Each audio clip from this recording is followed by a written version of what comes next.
ready to roll. Chat me, I mean.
Hello, everyone. We're going to get started in a minute.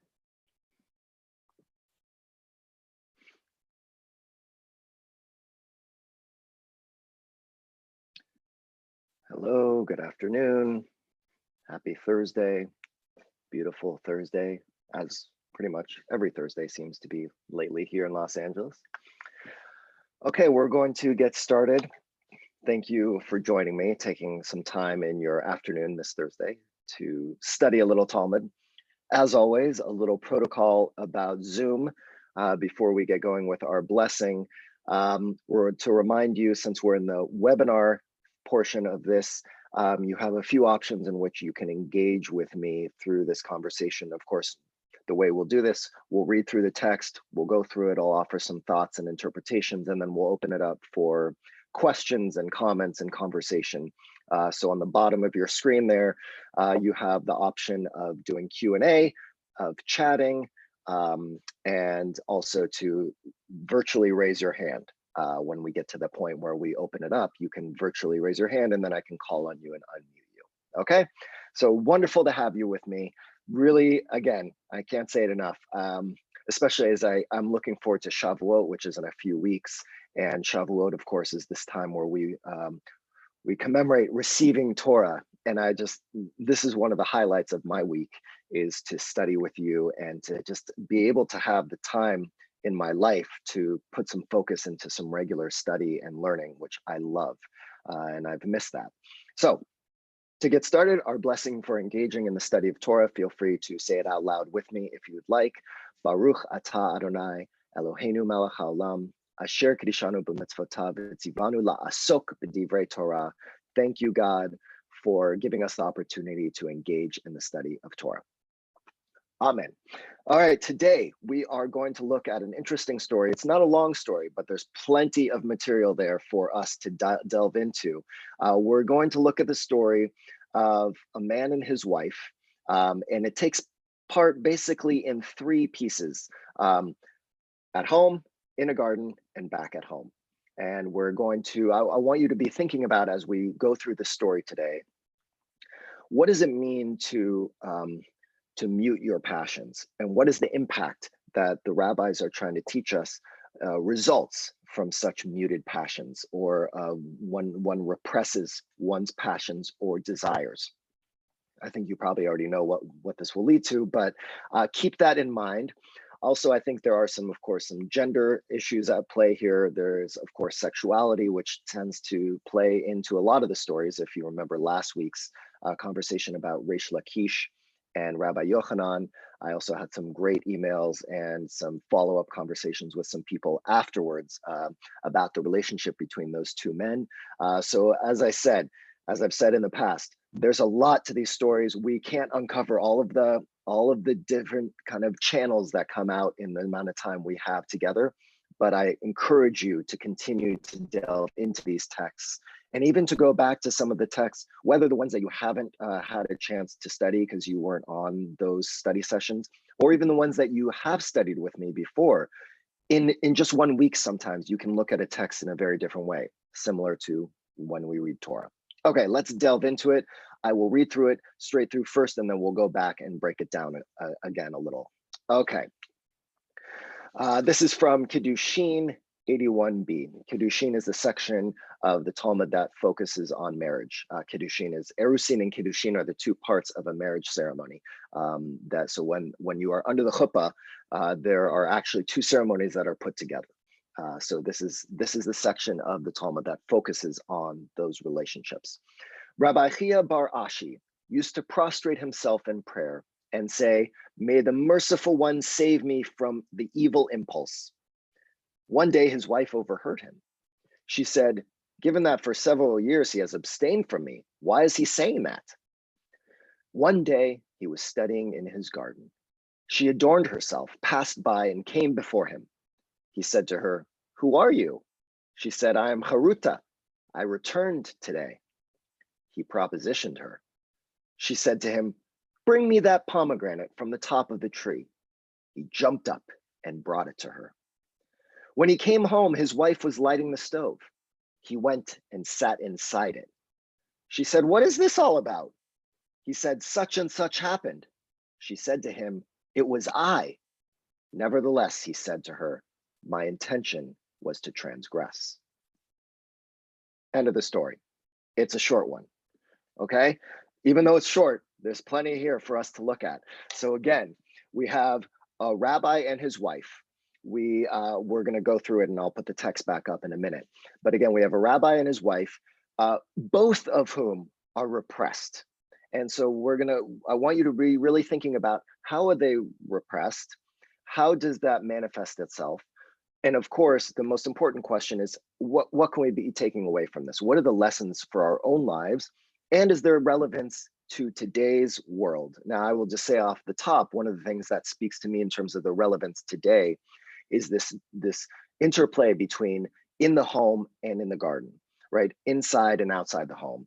And we are continuing now seeing even more and more in our own city here, but around the country, that transition of people leaving their homes more and going out into the gardens, so to speak. So I do think one thing to be thinking about here is what the rabbis are telling us, and what we need to be aware of the differences between what happens in the home and what happens out of the home. Some cases they may be the same, in some cases they may have a different impact on us. Okay, so those are just a few things. So let's go back to the story and break it down a little. Okay, Rabbi Chia bar Ashi used to prostrate himself in prayer and say, may the merciful one save me from the evil impulse.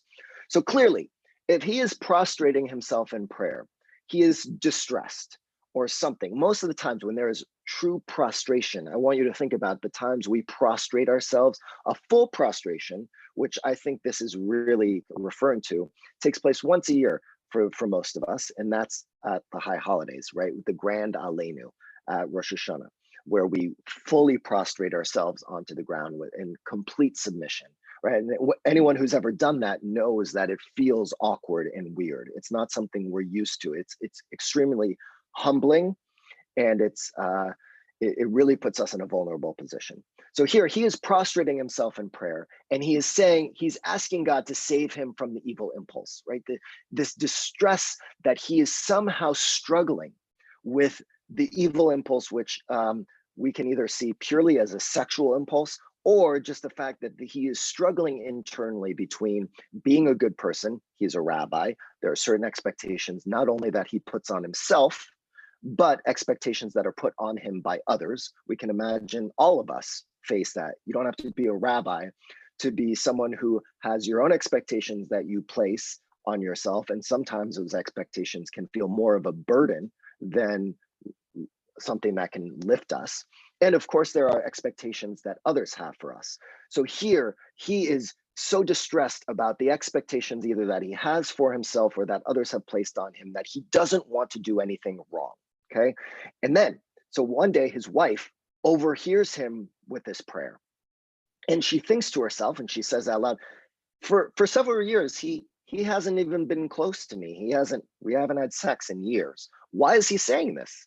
Right? Because from her perspective, she maybe thought that his lack of sexual desire and his lack of sexual intimacy with her was the result of his piety or his purity or his desire to be in an elevated state. And yet now she seems to be sensing that he does have that passion and that desire. He just hasn't had it for her, or at least he hasn't expressed it to her.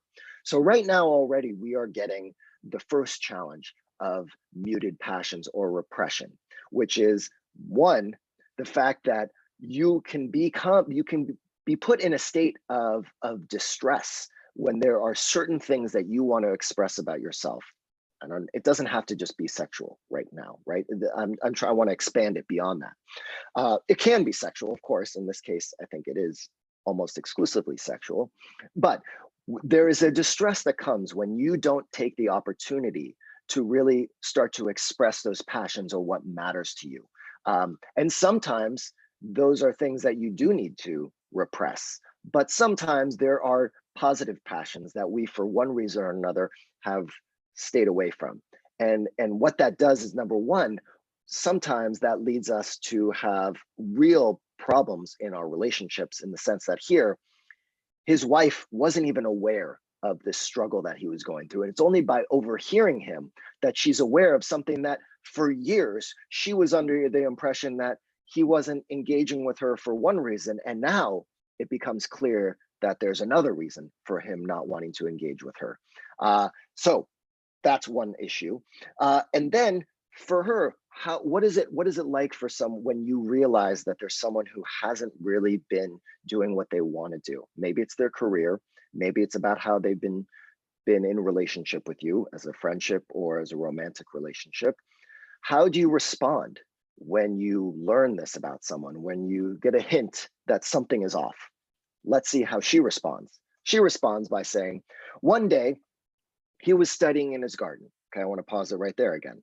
So already, when we think about studying and all the stories that we've had up until now where the rabbis are studying, they're not studying in their gardens, they're studying in the yeshiva, in the house of study.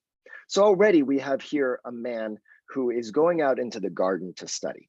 Now, what does that mean? Usually, for example, I'll take me being stuck at home these days. A lot of the time I'm in this room for my Zoom calls and for my meetings, but every once in a while, especially since it's so beautiful outside, I'll go and I'll sit outside on a chair with my computer and do my work there. Now, partly that's a change of scenery, but partly that's also a desire to have other distractions that can help to, I don't know, either motivate me or at least just clear the air. So here he's going out into his garden. Now, I also think of another significant garden that we can imagine, Garden of Eden, right? In the Garden of Eden, as we have seen in the story already, there is the man, the woman, and the snake. So already we're also getting some biblical hints into the story about what the garden represents. The garden does not necessarily represent a place of purity, but rather a space of challenge. And here we are, the challenge of what does it mean when you step out of your home into a different space, into the greater world? And what does that mean when you are struggling with passions? How does that play out? As we see here, it doesn't necessarily always play out in a healthy way. So his wife adorns herself, passed by and came before him. She does not decide to confront her husband at the end of that first paragraph. Once she realizes that he's had this passion, he just hasn't had it for her. She could have confronted him directly and said, "What's going on? Why have you not been talking to me about this?" She doesn't take that, because here we are starting to understand what she's repressing and what either has been foisted on her as a woman at that time. Maybe there's some gender roles obviously at play here, but also there is the sense that there's something that she's been repressing within her, because she decides, instead of just talking to him, that she's going to take on a new persona, and that this is an opportunity for her to let loose. So she adorns herself, passed by and came before him. And he said to her, "Who are you?" And she said, "I am Haruta. I returned today." Now, this is significant because Haruta was a well-known prostitute back in the day. And Haruta comes from the word cherut, which means freedom. So in other words, her name is Freedom. And she's come back to town today, right? So she is the representative, this prostitute is the representative of pure ability to be free of all restrictions, all restraints. And here we have this woman who's finally able to just let go of her sexuality and be free. And she does so by representing herself as this prostitute. So what happens? He propositions her. And she said to him, "Bring me that pomegranate from the top of the tree." Now, pomegranate also has some significance to it. There's the idea of the pomegranate with all of its seeds and representing mitzvot, but also representing fertility. But there's also potentially a link here to the story of Tamar and Judah. If you go back again to the Bible, the story of Tamar is that Tamar was married to Judah's son, and Judah's son dies. And then so through levirate marriage, she gets married to Judah's other son. His name was Onan, and Onan decides not to have sex with his wife, with Tamar. Instead, he does his thing outside of her, which is, according to some, he's the reason why, according to some, masturbation is not okay, according to the Bible, because he masturbates, and as a result, he's killed by God because he doesn't impregnate her.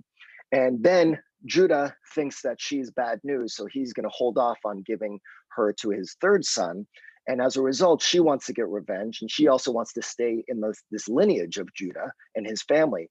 So at some point later on in life, Judah, once he's a widow, is going into town to shear his sheep, and he comes across this prostitute on the street, and he propositions her. And she says, "I will have sex with you if you give me your staff and your rod, and I'm going to hold on to those as payment."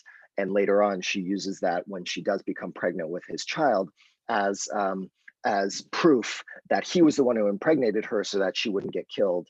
And she then gives birth to sons who, according to one of the stories later on in the book of Ruth, one of her sons, Perez, is an ancestor of King David. Anyway, tangent. But from this, we basically bring that pomegranate from the top of the tree, and he jumps and brings it to her. There is such this desire within him to be with this woman, and that he's willing to just jump at it, to really let go of all that repression and engage with her. And so they engage and they do their thing. And then he comes home. And when he comes home, his wife is lighting the stove. So now she has gotten out of her costume of being that prostitute, of being that free woman. And now she's back to her usual character, and she's lighting the stove, and he goes and he sits inside the oven or the stove, right? You have to imagine it's not an oven like we have in our kitchens, right? But rather a hearth, a place that was more open where, they would bake the bread and heat up the house, really. So he's going to the place of what represents the symbolic warmth of the home. Now, you can either see it as the symbol of warmth in a positive way, or you could see it as he going there to sit kind of as punishment for himself, kind of as if the hearth and that stove is the fires of burning hell, right? And she says, what is this all about? Why are you going and you're sitting in the oven? And he tells her what happens. And this, she has finally the opportunity to reveal herself. And she does. And she says, it was I. Now, we don't know the tone of voice. And as we've talked about in previous sessions, tone of voice matters. And so you can read this in a lot of different ways, depending on how you want to understand the tone of voice. I tend to read it as it was I, in the sense that she is now trying to reveal herself as someone who, yes, you can have your passion with me. I was the one who was able to bring that sexuality out of you. You and I should be able to do this more often, right? That was me. I don't have to be repressed. You don't have to be repressed. You didn't cheat on me, even though you thought you did something wrong. You actually didn't. Be with me. Let's exert our passions together. However, he says, nevertheless, my intention was to transgress. He's not having it. So he ends the story by saying, it doesn't really matter. What matters is that my intention was to do wrong, and therefore I failed. And in some ways, it's true, right? She forgiving him, and she has decided that this is an opportunity for her to overcome the fact that he was willing to cheat on her with a prostitute, and say, let's be together and let's find our passions together. And he's reading this on the opposite side, which is intention is what really mattered here. And the intention I had was to sin and to cheat on you. And therefore, it doesn't matter if it was really you. In other words, he continues to kind of maintain that place of repression. He doesn't open up to her. He doesn't really go into a place of being able to really have a conversation about how they can move forward with this. So let me see if I'm missing anything else. So gender expectations, clearly that plays a role here in terms of how she is supposed to be versus who she really wants to be. And that is a gender thing. I mean, even today, I heard at some point, even in quarantine and safer at home, women are still doing the majority of the work, even though men are also at home. So interesting that gender roles didn't just exist then. We know they exist today. But even in a time where we could have more equality between men and women, we're not even necessarily seeing that in our homes. My home, I will tell you, is an exception for sure of that trend, potentially, in the sense that there is definitely equality in terms of what we're doing here. But still, we do have that still playing out today, and it's very clear in the story. We of course have this idea of repressed desires and passions, and the challenges and the destruction that comes when you repress those passions. Now here, there is a passion of his that in the beginning actually isn't a bad passion that he has. His sexual passion is not bad. It becomes bad later on.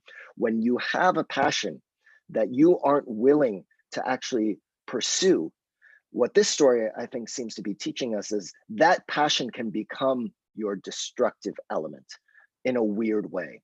Because by you not going and really fulfilling it, you can actually go down a path that leads to more repression or more mistakes, that we should be honest and open with what we care about. And we need to be open and frank about those, especially with our loved ones. And that brings me, I think, to another piece of this story, which is the communication. You know, I tend to pick stories that are about relationships here.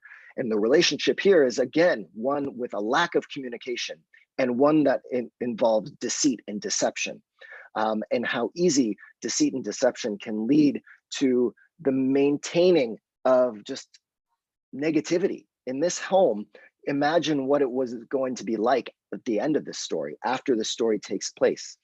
It's going to be a really depressing home. And it didn't have to be that way at all. So that's another piece. Also, I think manipulation as a teaching tool. She seems to be using manipulation to try and teach him something, but it backfires on her. That manipulating doesn't necessarily work to our advantage as a tool for teaching others. And then, as I said at the outset, home versus outside, right? That we right now are in our homes, but we're starting to go out into the world more. How are we going to bring our passions out into the world in a positive way? How have we changed at all? You individually, have you changed during this process? Most likely, yes. What are you going to do with that? Have you been able to uncover certain things that you are passionate about? And it doesn't have to be passion as in you want to change your entire career, but are there things that you care about that matter to you that have been revealed in some certain way through this process?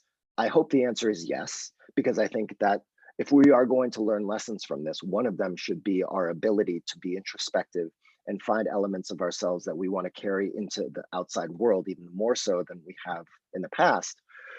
So how are we going to bring those passions out? How are we going to exhibit them? How are we going to share them with the world? How are we going to do that in a positive way? How are we going to be inclusive in terms of, are you sharing what you care about with the people you care about right now, so that you can be set up to get the support you need when we go back out in that world, to get not only the care and support you need, but also to be able to pursue the kinds of relationships, the kinds of conversations, the kinds of the opportunities that may exist for you in a way that is healthy, as opposed to in this story. So those are just a few things that kind of come out from the story at this moment for me. I'm sure you all have other interpretations and thoughts as well. So I want to open it up. You know, this is a shorter story, but I still think there's a lot in here. And I'm curious to hear from people your thoughts about, are there things that I haven't cleared up that you want to delve into a little bit more about this story? Are there other pieces that stand out to you? Are there lessons that you think you can take from the story into our lives today and into the broader world? Any comments or questions? Yes, Susan. Hi, Susan. Oh, yes, I can hear you. Is the male concept of women as either house wives and mothers or whores, and I use that term, that was like Picasso did, you know, and Yep. other artists, that bifurcation of women, Eve or Lilith or whatever else.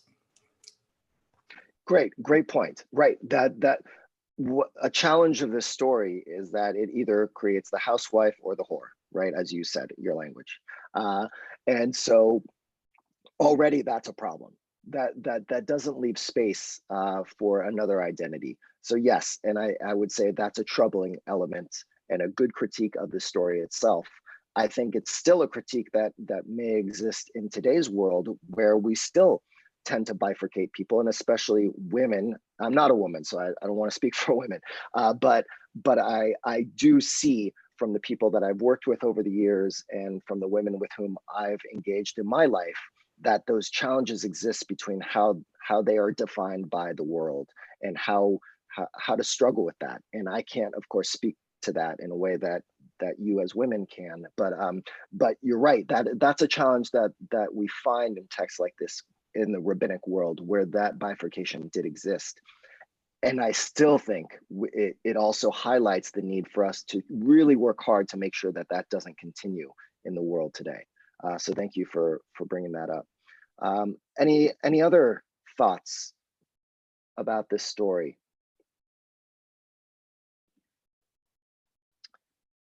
No, pretty quiet group today. Okay, I get it. That's fine. We're all allowed to have those moments.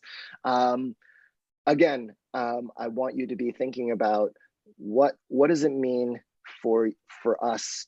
For me, what stood out about this story was the fact that there are pieces of ourselves. I guess what really prompted this is that I've been seeing more and more people kind of acting a little wacky. And I've seen it on the news. I've seen it in the neighborhood in terms of how people are interacting with one another. And I'm concerned about what are people going to be like when they come out of their homes and start interacting with people in a way that they haven't had to interact with people beyond their home in a long time. And how are they going to take all that pent up anxiety and all their pent up needs, and how are they going to release that onto the world? Um, and we all are going through that. I think this is for me a process of, can I be tapping in right now to what are my passions, what are my needs, what am I yearning for that's been neglected since I've been home for this whole time? How am I going to re-enter in a way that's healthy, that is respectful of other people, and yet still an opportunity for me to fulfill my needs of what it means to be interacting with people and out there in the world? I just think we have to be hyper aware of ourselves and hyper aware of where other people are coming from, and both be empathetic to the fact that we're all traumatized in a certain way. And so we're all going to be coming out and expressing ourselves, and sometimes in really negative ways. And so we have to be forgiving of other people. At the same time, we can't be so forgiving that we let people get away with bad behavior. And so how can we be just hyper aware of that when we're starting to enter back into the world? Susan, I don't know if you had your hand up again or if that was still up from before.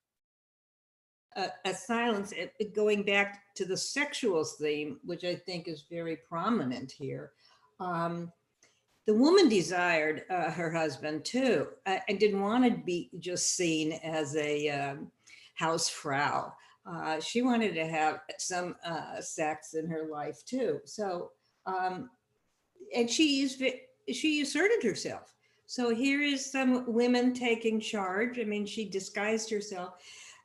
It's one thing was brought up in the traditional households. Women have to be kept under wraps, in terms of their expression of their sexuality, although they can with their husband. And so here she lets it all out and, adorns herself, probably puts on makeup in a sexual outfit.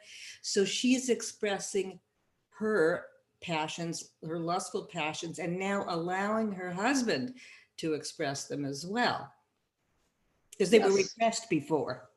Yes, yes. And yes, excellent point. And yes, on a really, really important level, this is a story also about sexual expression and the need for intimacy. Right now, people are in their homes, and if they are living with partners, this is a time to be expressing intimacy, even though we may not want to. It may be actually the last thing on people's minds because of all the stress that comes with what we're going through. But maybe this is a time to really practice the type of intimacy that we're really looking for with our partners. If we have a partner with whom we are shacked up literally these days, this may be a great opportunity to make sure that this is not a time where we are continuing to repress our needs, but are really not necessarily having to wait until we go out into the garden and out into the street to look for that expression.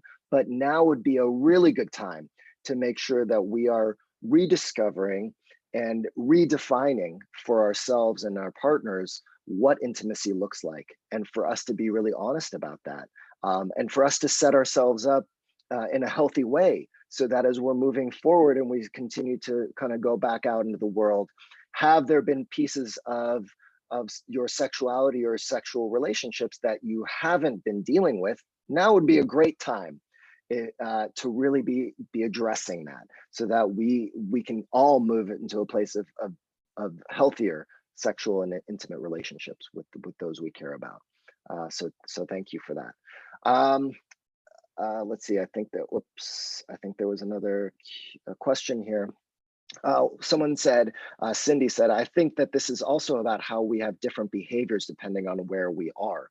Yes, I would agree with you that this is definitely seems to be about how we have different behaviors depending where we are. And sometimes that's a good thing. Sometimes it's appropriate for us to have different behaviors depending on where we are. And sometimes that's a sign of repression because we're not being true to ourselves. So you're right. It can go both ways, Cindy. Right? That makes it's a really good point. Okay. Hi, Mom. Hi. Hi. So really interesting story, because as we were reading the part about the rabbi going back and sitting in the oven, I thought about the fact that the oven is, of course, the center of the house. So the center of the home, not just the warmth, but also the place that's literally, probably figuratively, in the center of the home. And it also represents the womb, because it's the center of the home. So he's actually, I mean, you could read it in a way that he's taking, you can read it a couple of ways. One, he's taking her space because he is putting himself in the center of the house. And the other way to read it potentially is that he is merging with her by being in the oven. So it's just an interesting way to think about the question of what happens next. And as you're asking about how do we go back out into the world, we've been sequestered, we've been contained, we have been self-absorbed. And there, of course, I share the concern about an overreaction. But then do we pull back to the place we are in now? How do we graduate ourselves from our hearths, from our sense of whatever small securities we can garner now, and make our way with however we are different? So anyway, just another way to think about the questions you're raising. Thank you. Yeah, thank you. So just to clarify something, so you're suggesting that at the end of the story, because he goes to the hearth, which is the center and a place of womb and the womb and comfort, that his ending is one which is more about trying to draw closer to her, that by saying, nevertheless, my intention was to transgress, was really his way of saying sorry, and I want to redefine our relationship moving forward. I don't think it was that, but I think that it leaves the potential for that. There's a potential for that. There's a standoff, but he still is taking up a place that he's not been in before. This is a new space for him, I would imagine. Yeah. So, and it's her space. It's where she's working. She's working on the oven, and he's now there. So. Great. Thank you. Thanks, Mom. You're welcome. Abby. Hi, Abby.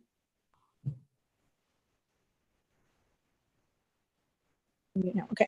I came in a little later, but I thought it was a really interesting story. And I don't think it was only about sexuality. I think it seemed to me like a reversal of roles, of him coming home, like your mom said, coming into the hearth of the home, and she going out into the world. So it's, nice.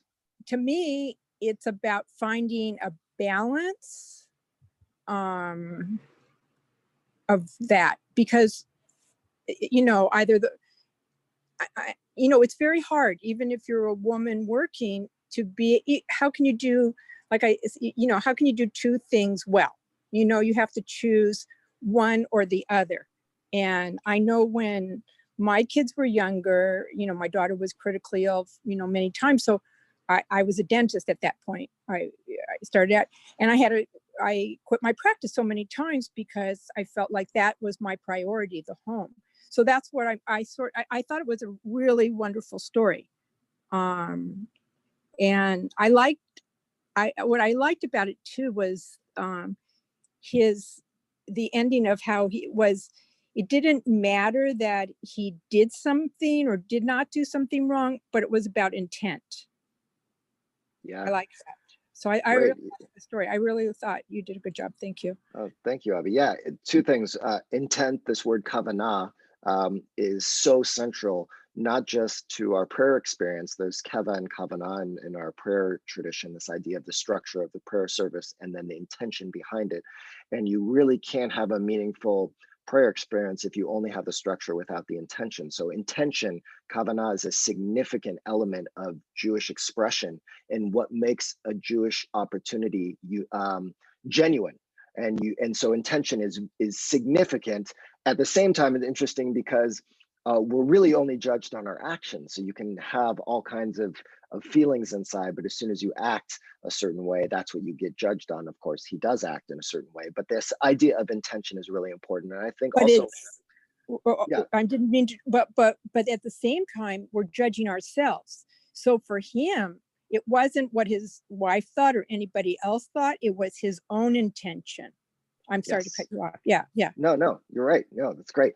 And then I would also say the other piece is, as we're moving back out into the world, the need for the balance between the outside world and the home. And really, we haven't been balanced right now. We are really all on the one side of being at home. And as Abby just mentioned, this idea of finding that balance is going to be another really key piece of what it means for us, each individually and collectively, to transition healthily into this next stage of how we move out into the world, is really looking for balance in our lives. So thank you very much for that. Marty, hi, Marty. Can you hear me? Yes. Okay, I'm sorry. I'm a friend of your mom's also. So Oh, hello. Hi. Thank you. I'm very afraid of how we're going to come out of this.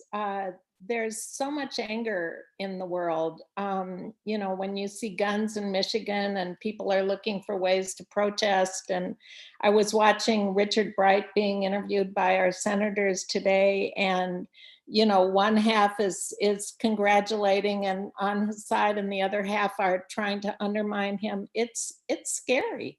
And when you bring it down to the local level, I went for a walk up at a trail that just recently opened, and there's a big sign, no bikes. And of course, there was a bike rider today. And you know, I think it's a very scary proposition of how we're going to come out of this. Yeah, you're absolutely right. I think it's going to be really challenging. It's going to be it's this multiple challenge of us personally in our own comfort levels, right, and what we feel comfortable doing and participating in, and then how does our personal level level of comfort compare with those around us. And we of course have no way of knowing ahead of time what other people are going to do, and we are really going to be tested on how we deal with discomfort. We have been dealing with discomfort in a different way, but now it's going to be a mix of emotional, now physical discomfort, of how do we address the challenges we face when we are amongst people who don't see the rules the same way we do, which is how it always has been, but now it's just elevated because there are physical signs of that, right? It used to just be politics in the sense of what you thought about certain things, and it wasn't necessarily visible. Now we are at the point where we are having visible and visual signs of disagreement on strategies of what it means for us as a society to be safe and healthy.